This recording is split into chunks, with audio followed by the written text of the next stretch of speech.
चलिए अब खबरों में आगे बढ़ेंगे और अब आपको बता दें कि मीनाक्षी नटराजन नामांकन मामले से जुड़ी बड़ी खबर है।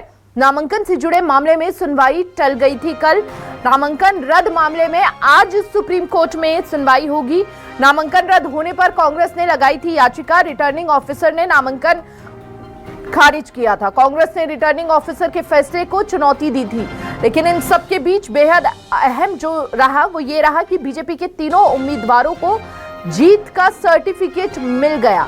अब आज की सुनवाई पर कांग्रेसियों की एक आस टिकी हुई है, उम्मीद टिकी हुई है कि अगर सुप्रीम कोर्ट यहां पर कांग्रेस के पक्ष में कोई भी फैसला देता है या सुनवाई में कोई भी पक्ष कांग्रेस का सामने आता है तो यहां पर एक उम्मीद कांग्रेस में फिर जग जाएगी। लेकिन आज की सुनवाई बेहद अहम होने वाली है। नामांकन रद्द होने पर हाईकोर्ट की शरण, बीजेपी का तर्क नामांकन में दी जानी चाहिए थी जानकारी, आपत्ति जताई थी बीजेपी ने।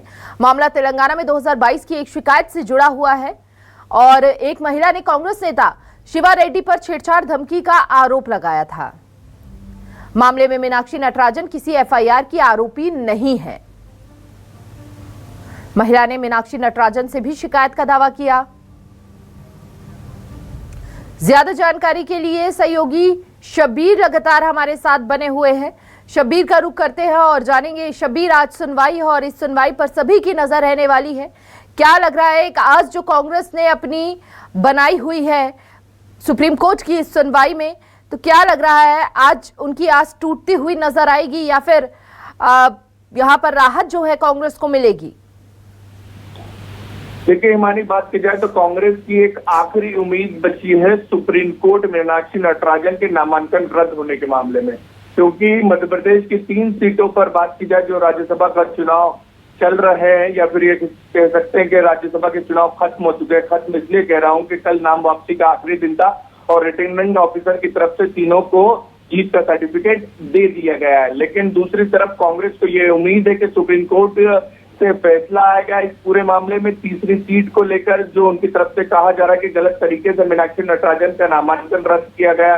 कल भी कांग्रेस के जो वकील है, क्योंकि बात की जाए तो 11 जून को रात 1:48 पर याचिका लगाई गई थी हिमानी इस पूरे मामले पर, और कांग्रेस के वकीलों की तरफ से कहा गया था कल जब अर्जेंट हेयरिंग की मांग की गई थी जज साहब के सामने कि इस मामले पे जल्द सुनवाई होना चाहिए, क्योंकि ये मामले में दोपहर 3 बजे तक के 11 जून दोपहर 3 बजे तक के इसके अंदर फैसला ले लिया जाएगा, यानी निर्विरोध चुन लिया जाएगा। लेकिन जज सुप्रीम कोर्ट की तरफ से ये कहा गया था कि 12 जून को इस पूरे मामले में सुनवाई होगी, और आज 12 जून में क्या सुप्रीम कोर्ट इस पूरे मामले पे कोई फैसला दे सकता है या फिर रिटर्निंग ऑफिसर की तरफ से जो फैसला लिया गया था वही यथास्थिति रहती है।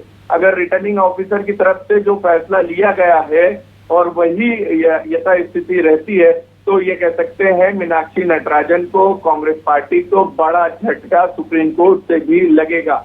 और अगर राहत मिलती है हिमानी तो ये कह सकते हैं कि मध्य प्रदेश की सियासत में बड़ा डेवलपमेंट होता हुआ नजर आएगा।